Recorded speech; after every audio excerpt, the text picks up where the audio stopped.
the necromancers began to approach her and prepared to finish her off. With her last bit of strength, she reached out her hand towards Zhang and asked him to save her.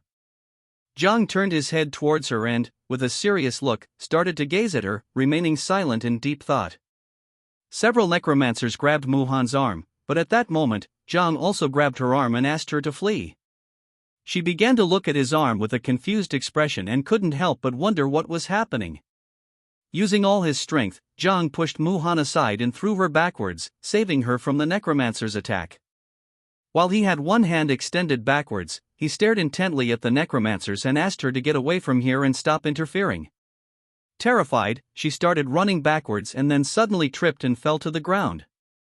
Several seconds later, while she had one hand on the ground, she began to sit up, started wiping her face with the other hand, and while one eye was closed, she began to look at him with the other and thought that Zhang was crazy. A purple energy appeared, and upon seeing this, her expression changed drastically. She couldn't help but be shocked and started wondering what was happening. Zhang extended his hand towards the necromancers, releasing a swarm of insects that quickly advanced towards them and began attacking, tearing their bodies into pieces. Muhan, who was behind Zhang, couldn't help but think that he was very handsome. In an instant, the insects killed and completely devoured the necromancers, while Zhang's body was releasing little Nine's poisonous mist. He simply remained silent. Muhan placed both hands on the ground, sat down, started looking at Zhang, and couldn't help but wonder if he really was a useless person from the creation class. Jai Gang had told her that he had 2 classes, and she quickly realized that this was his true power. She put her hand over her mouth, started blushing, and looked at Zhang with a loving gaze. Her heart was beating very fast, which meant she was in love. 30 minutes later, the others finally got rid of the necromancers and gathered somewhere in the village. Chubu placed both hands on his knees, started breathing heavily, and couldn't help but think that necromancers were very powerful. Duan Fong began touching his head with his hand and, with a confused look, thought that this was very strange since he hadn't come across another necromancer since he had left that house. Z, who was holding the magical staff with both hands, turned her head towards them and asked Duan Fong if it could be possible that Muhan had the ability to control necromancers. They also didn't know if she had awakened any hidden class, which was very strange for her too. She started pointing to one side with her finger and, with a surprised look, drew the attention of the others and informed them that there were traces of a fight, which meant that the battle had ended recently. Chubu began to look in the direction she was pointing and couldn't help but feel somewhat confused. Duan Fong also started looking, but he was more concerned about Zhang as he didn't know if he was okay. Not far from them were some remains of the necromancers covered by Little Nine's poisonous mist. They approached the area, and Z, who was holding the magical staff with one hand, stood there speechless upon seeing that these were indeed remnants of the necromancers. Duan Fong couldn't help but panic. He asked the others to quickly search for Zhang, as if something were to happen to him, none of them would be able to take the responsibility. After this, the 3 dispersed throughout the village and began searching for Zhang. Several minutes later, they started following the traces and turned a corner. Upon seeing what was in front of them, they couldn't help but be shocked. Duan Fong was in shock, he couldn't believe what his eyes were seeing. Z was somewhat surprised and began to wonder what was happening. In front of them, there was a street with small stairs, and on these stairs sat Zhang, who had both elbows resting on his knees and his head supported on his hand. Beside him was Muhan. She clenched her fists tightly, sat behind him, and started massaging his back. Near them, on the ground, there were more remains of necromancers.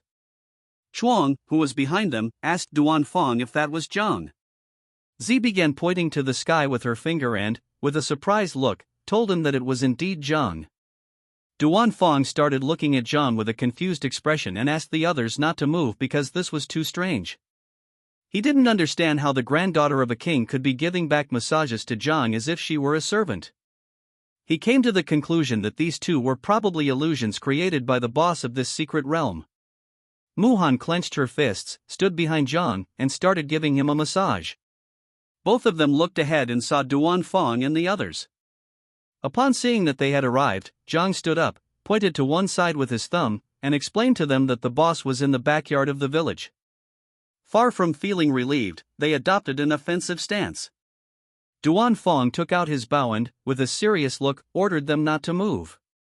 Chuang clenched both fists and prepared to attack.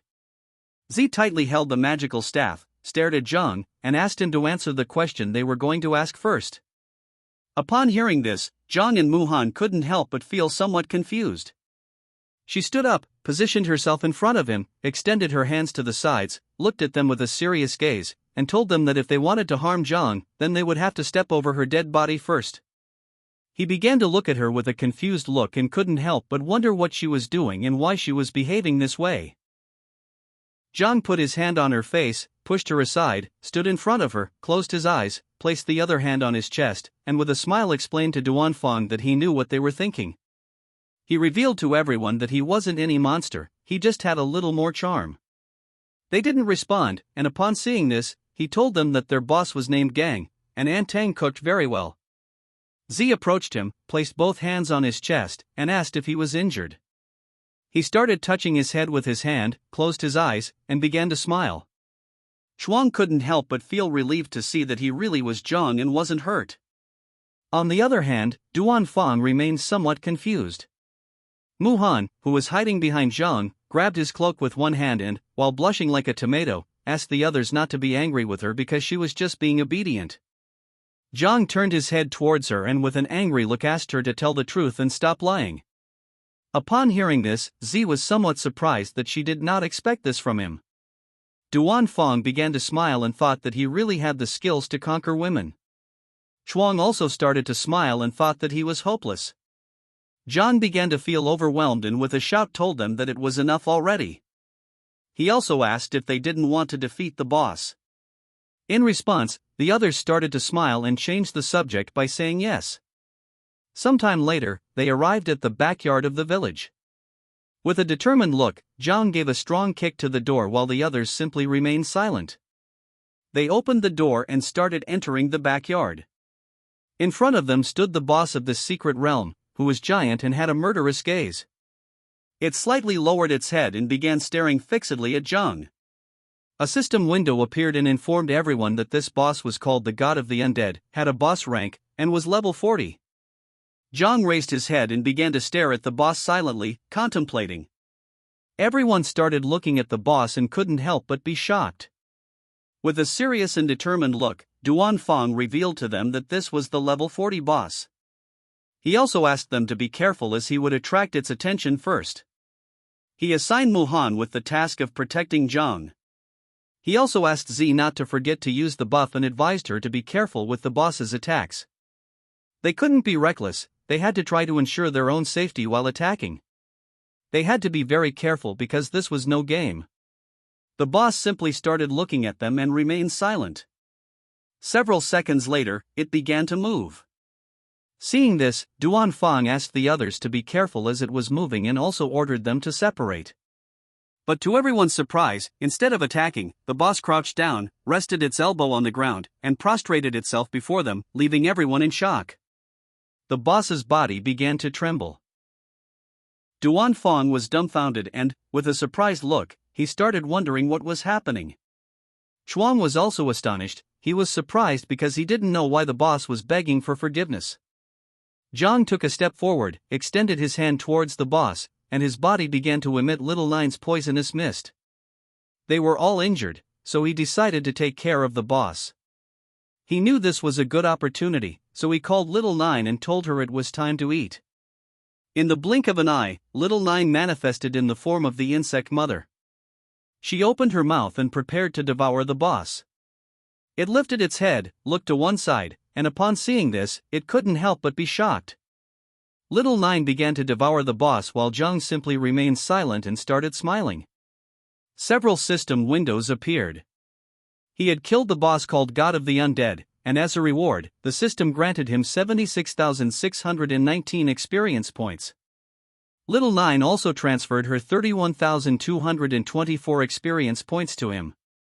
Thanks to the experience points, he went from level 25 to level 26. Each of his attribute points improved, and he also obtained 10 potential points. In the blink of an eye, she completely devoured the boss, and her poisonous mist began to return to Zhang's body. Another system window appeared and congratulated everyone for defeating the boss and completing the secret realm called Village of the Undead. The system started calculating the reward. Seeing that Zhang had defeated the boss, Duan Fong and the others quickly realized that he had also instantly killed all the necromancers in the village. Zhang put his hand behind his head, closed his eyes, and with a forced smile, he explained to them that it had been a coincidence that his poison could eliminate the necromancers. The system finished calculating the rewards, and a mission status window appeared. Duan Fong, who was level 49, received a C rank evaluation. Chuang, also level 49, received a D rank evaluation. Z, who was level 46, received a D rank evaluation. Muhan, who was level 36, received an E rank evaluation. And finally, Zhang, who was level 26, received a triple S rank evaluation. A medal appeared in the sky, and upon seeing it, everyone was surprised. They had successfully cleared the secret realm called Village of the Undead, which was level 30 and had a nightmare difficulty. The system evaluation was triple S rank. As a reward, the system granted them the Dead Soul Medal, a special item that could be equipped and withstand one deadly attack. It was an item already bound to them and couldn't be transferred or sold. Duan Fong couldn't help but be amazed, as the individual reward items were already quite good, and now they had also obtained a very advanced item. They had never before received rewards like these, all thanks to following Zhang. They had won without doing anything. They approached Zhang, put their hands on their knees, bowed their heads to him, and thanked him. He put his hand behind his head and started laughing. Zhang, who had been the best, obtained many rewards. Among them were 2 books, a metal glove, a scroll, a crystal, a scythe, a necklace, a ring, and a shield. He crossed his arms and, while looking at the items, he thought it was no wonder that this was a level 30 secret realm. The death rate was too high. He quickly came to the conclusion that these items must be worth billions. Among the items, there was one item that caught his attention quite strongly. This item was called Invisibility Cape. It was of platinum quality and could grant 80 agility points and 50 energy points to the user. By using this cape, one could become invisible for 3 minutes, with a cooldown time of 2 hours. Zhang extended his hand towards the invisibility cape and, with a surprised look, he decided to keep it for himself. This cape was practical, useful, and fashionable. The other items were not going to be of much use to him, so he decided to sell them when he returned and buy pure blood for the insects. A portal appeared in the sky, along with a system window. Due to the mutation in the secret realm and having completed the challenge, this secret realm was about to disappear. So, the system asked everyone to leave as soon as possible. This time, the devour value had increased a lot, so if the insects drank a little more blood, they would be able to reproduce for a second time. Night fell, and they went back to the Night's Watch headquarters. They informed Jai Gang that the secret realm had mutated, Zhang had conquered Muhan, and he was also the one who had cleaned up the secret realm. Upon hearing this, Jai Gang couldn't help but be shocked. He asked everyone to leave the office as he wanted to speak alone with Zhang. Duan Fong, who was standing behind Zhang, responded with an understood. Several minutes later, when everyone left, Zhang entered the office. Jai Gang turned his body towards him and, with a serious look, asked him to confess and be honest, as this way he would be treated leniently. But if he resisted, then he would be severely punished.